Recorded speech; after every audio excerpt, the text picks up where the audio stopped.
fans, welcome back to 237 for another review. And this is another really random one. This is one that I didn't even think about doing until I was scrolling through Netflix tonight, came across this, and I thought, well, I haven't done a rant in a while, so this should definitely be easy. But I don't think this is going to be a rant. I was actually pretty impressed by this film. Not enough to say or to call myself a fan of it. I wasn't a fan of this film, but it was definitely well made, especially considering what it's a follow up to. And before I get into that, I will say this movie had so many things against it, at least for me.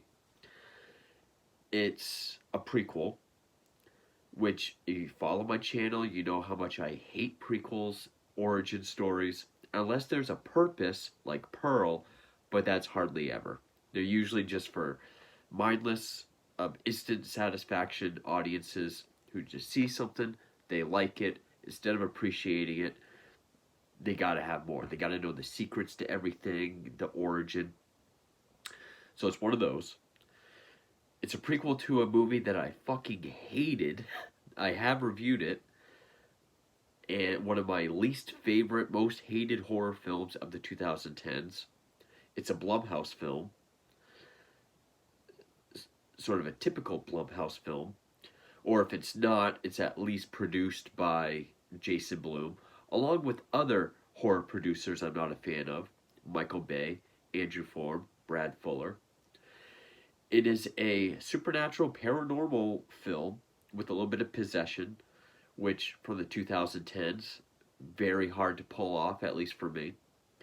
PG-13, which PG-13 horror isn't impossible. Slashers, it's impossible, but there have been some good PG-13 horror movies, modern supernatural horror movies, like Insidious. That was very effective. I really liked Insidious. And is that it? Yeah. So it had a lot of things against it. But the one thing that made me want to check it out was the director. I really do like the director. He's one of my favorite horror filmmakers to come out of the last 10 years. And I've heard that this movie is monumentally better than the original, which it is. The director is Mike Flanagan, and the film is 2016's Ouija Origin of Evil. Yes, I absolutely despised the first Ouija. To me, it was everything that was wrong with modern horror. One of my most hated of the last decade. And again, prequel, PG-13 horror film, supernatural, paranormal stuff. But Mike Flanagan, really liked Oculus. I thought Oculus was really good. Hush is probably my favorite of his. Was very, very impressed by Doctor Sleep. Really liked Doctor Sleep. Before I Wake wasn't a great film, but it was good looking. It had a neat concept. I still haven't seen Haunting of Hill House. I just don't really have time for shows, but I've heard the reception of that. Have not seen Absentia. And I gotta say, this movie is a lot better than Ouija. There's not really a whole lot negative I can say about it. I'm still not a fan of it, but I can definitely say it's a well-made movie. Similar to, I know he did an Annabelle film, one of the Annabelle sequels. I think it was Creation, and I heard that one monumentally better than the first one. I completely disliked Annabelle as well. Not nearly as much as Ouija, but maybe at some point I'll get to the Mike Flanagan Annabelle film. So it was written by Flanagan and Jeff Howard. Flanagan has gone on to say that he has an allergy to sequels. He was given the opportunity to do whatever he wanted, which was a period piece that dealt with a family dynamic. This takes place in 1967. Does a good job with its setting. You know, the clothes, the cars, the soundtrack. It is more character driven, especially within the family, so it did well there. I think the studio and Jason Blum wanted references to the original film to really make it connect. Flanagan did not want to do that, which I thought was good. Instead, there's little uh, references like someone's hanged in like the I don't know what you would call it, the foyer of the house, someone with their mouth sewn shut, and then there's a post-credit scene that kind of sets up the original film. But he was influenced by The Changeling, um, The Exorcist, and Watcher in the Woods. And one thing I thought was really cool, kind of a Ty West angle, was they wanted to make it like it was in the 1970s with just technology that was available at that time. And he still made a very good looking film. And one of the first things I noticed is that there's a lot of Brian De Palma split screen, dual focus shots, which I've always really liked. So it does do a good job, at least the first two acts, evoking those kind of supernatural horror films from the 70s and 80s. The third act kind of gets a little crazy. By the climax, it just kind of goes off the rails and it loses me a bit. But you know, that's not too bad. I mean, the first two acts are pretty solid. It's a very methodically paced film, like The Changeling or The Exorcist or even The Shining. Stars Elizabeth Reeser, if I pronounce that correctly. I know she was in Mad Men, excuse me. Annalise Basso, who was in who was in Oculus. She was one of the daughters in Oculus. Lulu Wilson, who was in that movie Becky with Kevin James, which was actually surprising. And those two were probably the best actors in the film. I think Annalise Basso was in her teens. I think Lulu Thomas was like 10 or 11 at the time, and they both did a very good job. And of course, Henry Thomas, frequent collaborator of Mike Flanagan. Most people know him as Elliot from E.T., which also Gerald's Game. Mike Flanagan did Gerald's Game, one of the best Stephen King adaptations in a very, very long time. And what I've learned from this movie, after seeing all those, is that if Henry Thomas comes up in a Mike Flanagan film, he's going to be a bad guy at some point. So, spoiler alert. Not really his fault, but he at least gets a scene. And the cinematography was done by Michael Fimignari, if I pronounce that correctly, and the Newton brothers composed the score. Made for 9 to 12 million, grossed 81.7. Now, the first one I know was panned. I know it had its audience, but this one has like an 83 on Rotten Tomatoes. And if this was directed by anybody else, all those things that it had going against it that I said in the beginning of this review would have been present, and it would have made it, completely unenjoyable. Mike Flanagan is really the only director I could think of that could take all those things going against it and actually make it work. Mike Flanagan can really take some hard stuff to work with and make it work. I mean, this movie looks awesome. It looks really good. Yes, it does have some. The PG-13 does get in the way a lot of times. I mean, whenever a character is killed, they're literally off-screen to death. It's one of the most because we're PG-13 moments I've seen in a while. Like, you'll see the possessed girl kind of coming towards someone and will literally cut to black for like a second.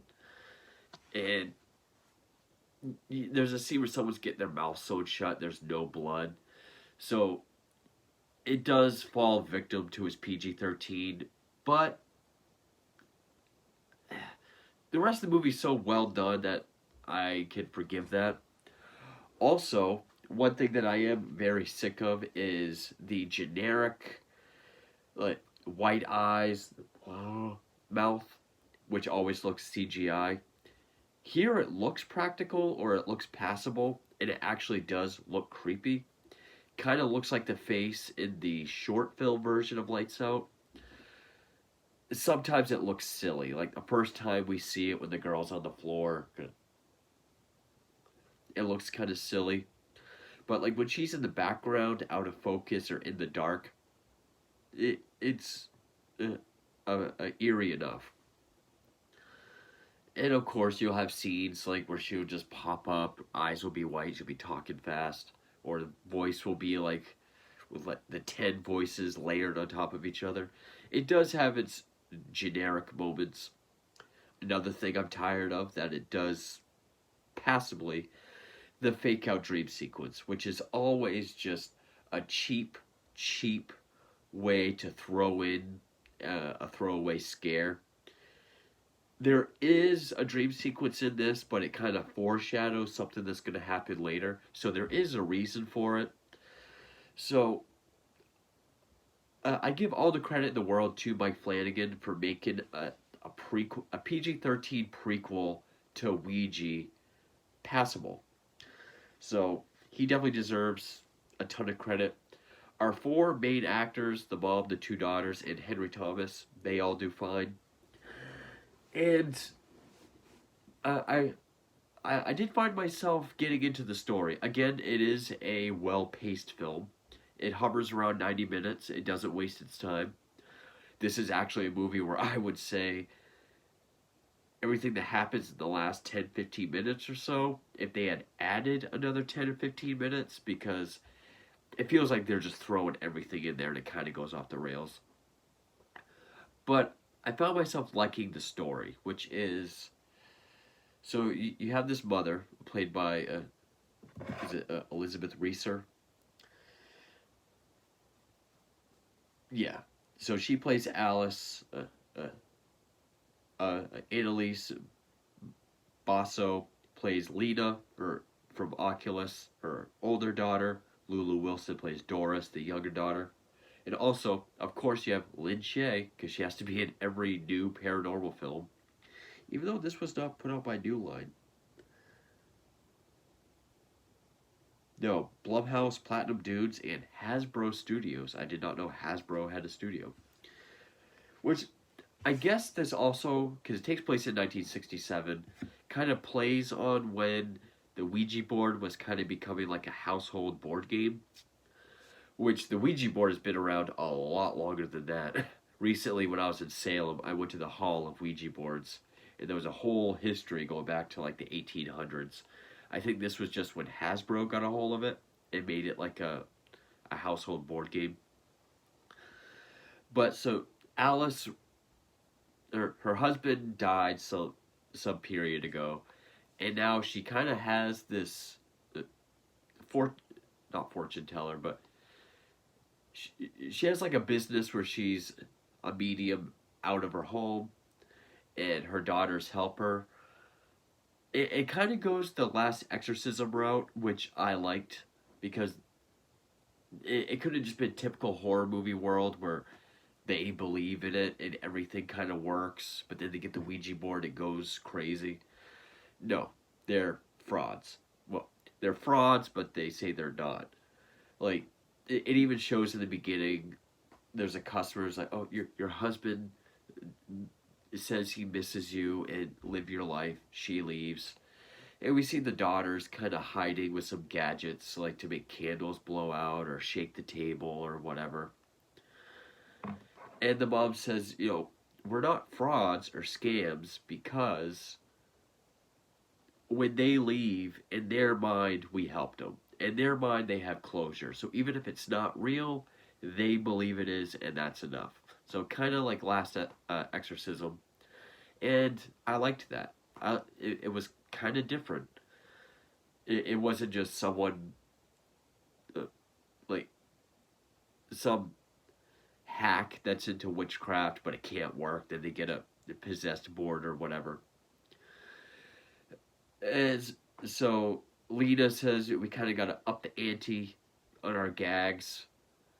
So the mother, Alice, is at the store. She finds this Ouija board. Uh, it shows her rigging the placard with uh, uh, magnets to her knees so she can move it across the table. But, and then, find out her house is getting foreclosed. And then this is when the youngest daughter, Doris, decides to use the Ouija board to try to talk to her father. It works, and um, finds out about some hidden money down in the basement. And then she shows. Well, the first sign is when the mother's trying to rig it. She's asking it questions. Doris is upstairs, and she's just, yes, yes, I'm here, like answering the question. So when she shows Alice and Lena that it's real, the mother asks specific questions that it gets right. And it is more character driven because she goes from, yes, we do all these gags, yeah, no, it's not real, we're doing it to help these people, to becoming a believer. And then Lena has to be like the grounded one that's like, no, we know all these tricks. You taught us how to do this. But now the mother's a believer. And so then they use it for their business. Doris is now part of it. Even gets to the point where the dead person's voice comes out of her mouth for the client. And of course, it's all good stuff. Like, oh, I just wanted you to be happy. Oh, I forgive you. Or I'm proud of you. Stuff they still want to hear.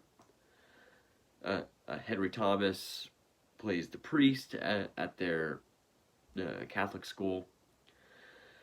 But as the movie goes on, Lulu Wilson starts acting a bit more creepy. She's seen, like her handwriting changes, her personality changes. She says it's Daddy and her new friends. Like Lena sees her like looking at someone while she's scribbling in cursive. It's all Latin. Lena has a boyfriend over, and there is this scene where he goes to leave and she's just standing there. And he's like, oh, hi, how are you? And she goes on this long monologue about what it's like to be strangled to death. And it keeps going deeper, and, then we see her, like, her eyes go white, her mouth does that thing. And we find out that, no, the Ouija board actually is evil. But well, I guess technically it's not the Ouija board, it's the house. I get it. It kind of plays with its own rules towards the end. I'm going to say spoilers here. Uh, it Can I recommend this? I'm not a fan of this movie enough. I mean, if you like typical paranormal horror films for the last 15 years or so, this is a better one. I mean, it's not The Conjuring, it's not Insidious, but it is miles better than your typical Blumhouse film. Or if you're a fan of Mike Flanagan, definitely check it out. It definitely looks good. It's well acted, well written up until the end.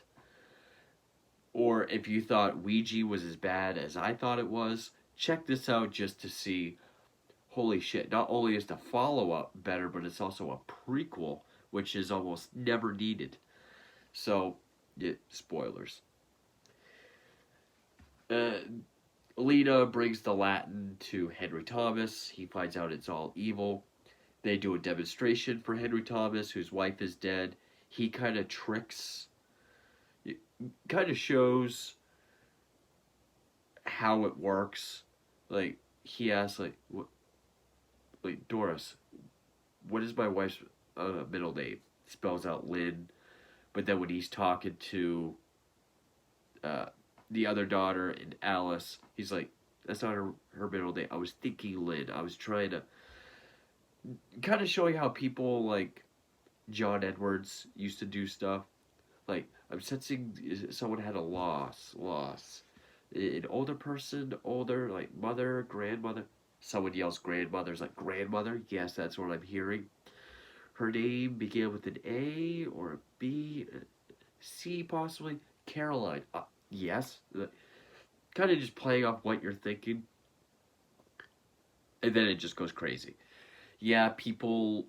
Oh, and the reason why the other daughter thinks Doris is changing because there's this doll that her dad left her or gave her when she was young, and the mouth was sewn shut. And she's like, "Did you do this?" No, Daddy did it. Well, Henry Thomas is over. Then like her boyfriend comes over. This is when people start getting PG-13 to death because you have the boyfriend. Doris comes up out of nowhere with the white eyes, says something that cut to black.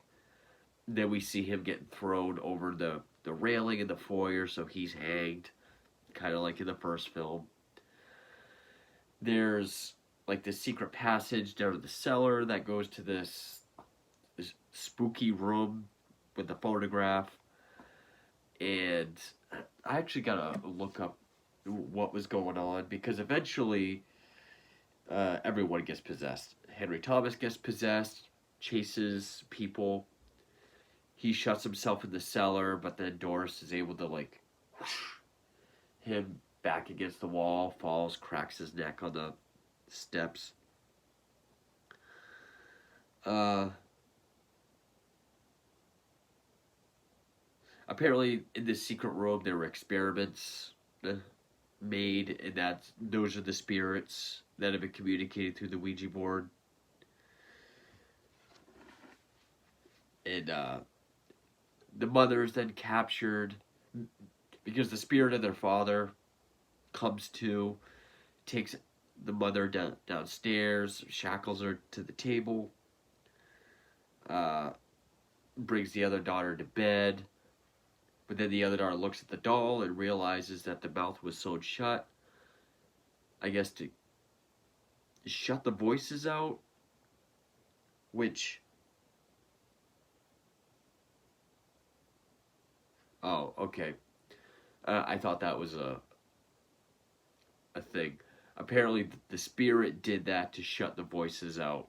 The way the movie plays out made it seem like he did that for her when she was younger because she heard voices. And that's what I mean. The climax gets kind of rushed and messy.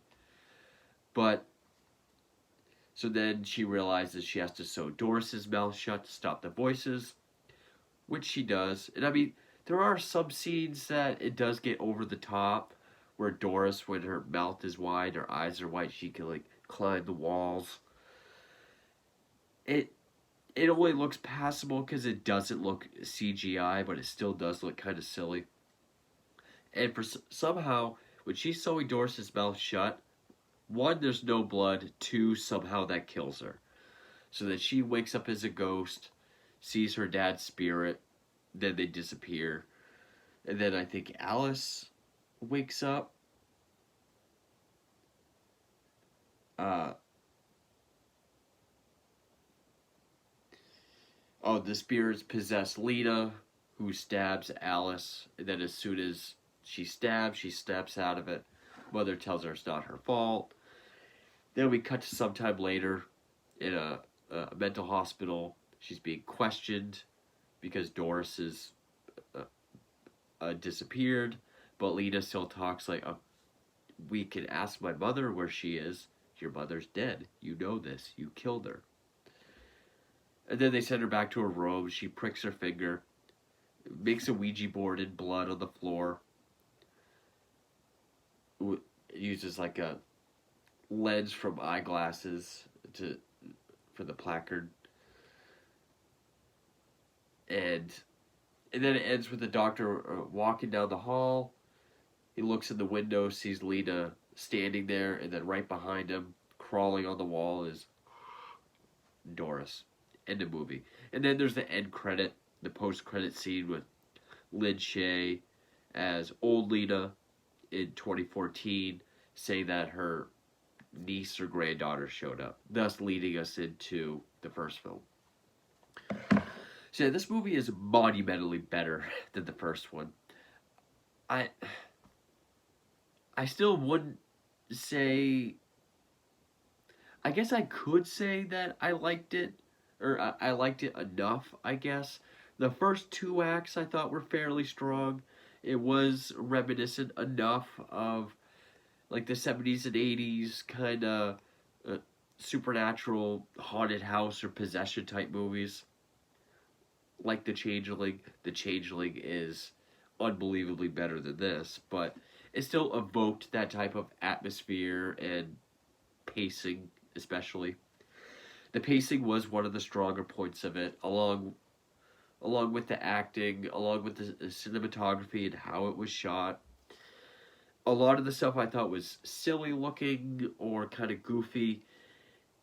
It was still more passable than if it was in any other film where it would just be cheap, shitty CGI. The writing does get a bit messy towards the end, but again, for a PG-13 modern supernatural horror film, for a prequel to a piece of shit film like Ouija by Blumhouse, Mike Flanagan somehow made it work. And yeah, I could say it's certainly not a contender for, top 10 or even top 20 best horror films of the 2010s.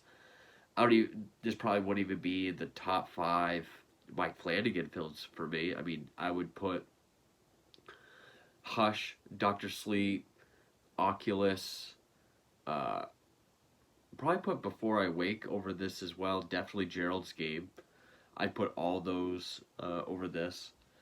But being it is all those things and relating to Ouija, it was still pulled off. And I it's passable. Yeah. Uh, still a Mike Flanagan film. So that's that. I thought for sure this was going to be a rant. Then I clicked on it and it said directed by Mike Flanagan. And I was like, oh, he did do one of those. Maybe this will be a good one. Maybe this will be the Mike Flanagan film I don't like. But I do know he did an Annabelle movie, and I heard that one was wildly better than the first one too. So maybe at some point I'll check that out. So yeah, Ouija Origin of Evil, a surprising sequel. Thank you for watching.